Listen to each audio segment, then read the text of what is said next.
What if I told you that the greatest battle you will ever fight is not against the world, but against yourself? That the most formidable enemy standing between you and mastery, between you and true power, is not some external force, but the primal, insatiable hunger of your own desires? Lust, not just in the carnal sense, but in its broader, more insidious forms. The lust for validation, for comfort, for instant gratification, is the silent chains that keep men weak, distracted, and enslaved. Look around you. Society is a marketplace of dopamine, a carnival of cheap thrills designed to keep you hooked, to keep you chasing the next hit while the real prize, self-mastery, slips further away. Why do you think the elites, the truly powerful, preach indulgence while practicing restraint? Because they know the secret. He who conquers lust conquers everything else. But are you even aware of the war being waged inside you? Or have you been so anesthetized by pleasure that you no longer recognize the chains? Let's strip away the illusions. Lust is not just about sex, it's about control. It's the inability to say no, the weakness that compels you to kneel before your impulses rather than command them. Every time you reach for your phone to numb the boredom, every time you trade long-term discipline for short-term comfort, every time you seek validation instead of earning respect, you are surrendering to lust. And what happens when a man cannot control himself? He becomes controlled by others, by circumstance, by his own unchecked desires. History's greatest conquerors, from Caesar to Napoleon, understood this. An army that cannot discipline itself will be disciplined by the enemy. Your mind is your kingdom. If you cannot govern your own desires, how can you possibly command anything of substance in this world? The path to power begins with a single brutal realization. You are either the master of your lust or its slave. There is no middle ground. Think of lust as a fire. Controlled, it forges steel. Uncontrolled, it burns down empires.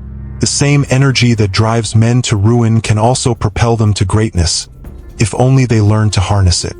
Why do you think the ancient Stoics, the samurai, the monks of every tradition, all preached the virtue of temperance? Not because pleasure itself is evil, but because unbridled desire clouds judgment, erodes willpower, and turns men into puppets of their own impulses. Look at the wreckage of those who let lust rule them. Addicts, bankrupt CEOs, politicians destroyed by scandal. Their downfall wasn't fate. It was a failure of self-command. Now look at those who conquered their desires. The philosophers who shaped civilizations, the warriors who defied impossible odds, the artists who channeled their passions into timeless works. The difference wasn't talent or luck. It was discipline. So ask yourself, is your fire lighting your way, or is it consuming you from the inside? Let's talk about the most dangerous lie society sells you. That freedom means doing whatever you want. That's not freedom, that's chaos. True freedom is the power to choose what you deny yourself. The man who can walk away from temptation owns it. The man who succumbs is owned by it. This is the paradox of power. To gain control, you must first surrender, not to desire, but to something higher. Purpose, mastery, legacy. Lust will always whisper that you deserve the easy path, the quick fix, the fleeting high. But greatness doesn't negotiate with weakness. It demands sacrifice. Every time you resist the pull of instant gratification, you're not depriving yourself. You're investing in a stronger version of yourself. The question is, what kind of man do you want to be? A creature of impulse, forever chasing the next distraction? Or a force of will, sculpting your destiny with deliberate hands? The choice is yours, but make no mistake. Every surrender to lust is a theft from your future self. The modern world is a minefield of engineered desire. Algorithms feed your cravings, advertisements manipulate your insecurities, and entire industries profit from your lack of self-control. They don't want you to conquer lust. They want you enslaved by it, because a distracted man is a docile consumer, not a threat to the status quo. But here's the brutal truth. If you don't consciously choose what to desire, someone else will choose for you. Look at your daily rituals. How many of them were deliberately designed to strengthen you, and how many were passively absorbed from a culture that rewards weakness? The moment you realize this is the moment you reclaim sovereignty over your own mind. Discipline is not repression, it's the art of redirecting energy. The same intensity you waste scrolling, binging, or chasing hollow validation could be the fuel for building something immortal. The Spartans didn't fear pleasure. They feared its power to soften them. What are you allowing to soften you? Let's dissect the psychology of conquest. Why is lust so hard to master? Because it's not just a habit, it's an identity. Every time you indulge, you reinforce the narrative that you're someone who caves, who compromises, who can't be trusted with power.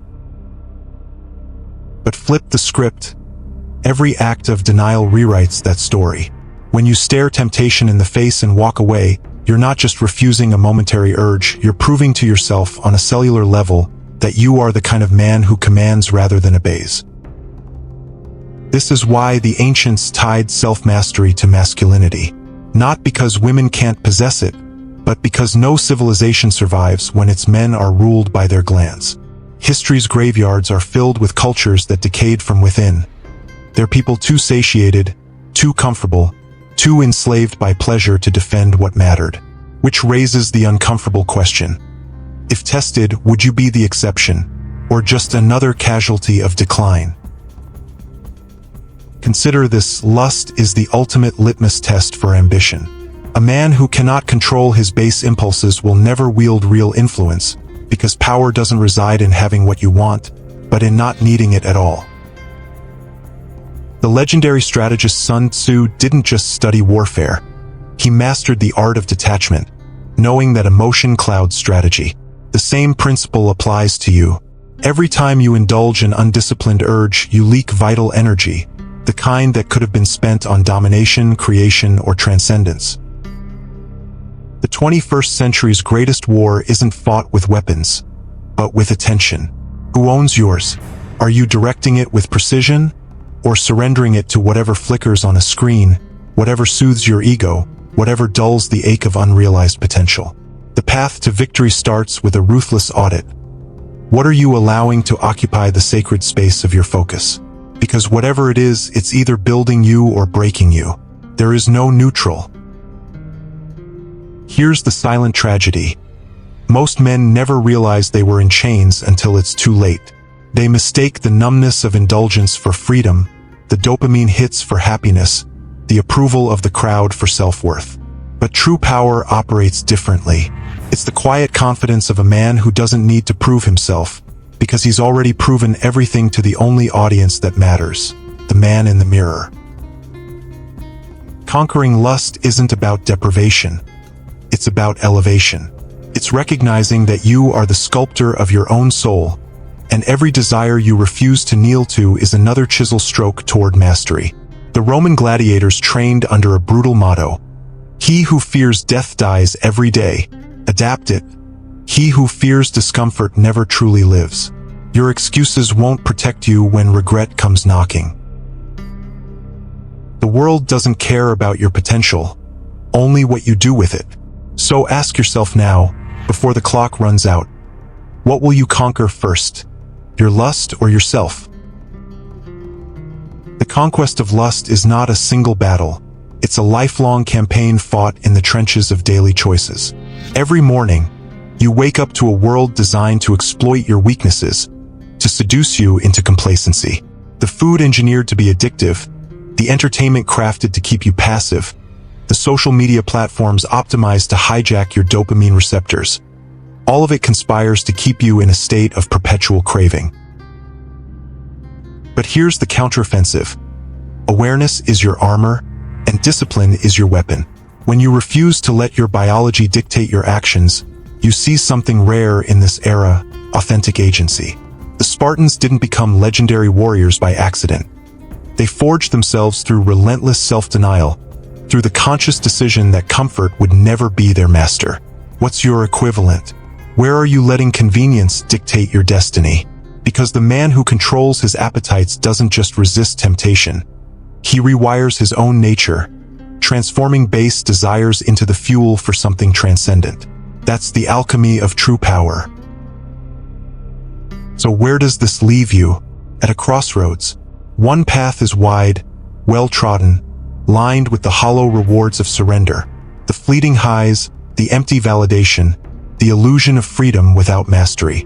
The other is narrow, steep, and littered with the skeletons of those who turned back. But at its peak, a view few will ever see. The clarity of a mind unclouded by craving, the strength of a will unbroken by impulse, the sovereignty of a man who owns himself completely. This isn't about morality. It's about supremacy. Every empire that ever mattered was built by men who understood that to conquer the world, they first had to conquer the chaos within. The question isn't whether you're capable of it, you are. The question is whether you're willing to pay the price. Because the cost of discipline is pain, but the cost of weakness is everything. Choose, now, before the choice is made for you.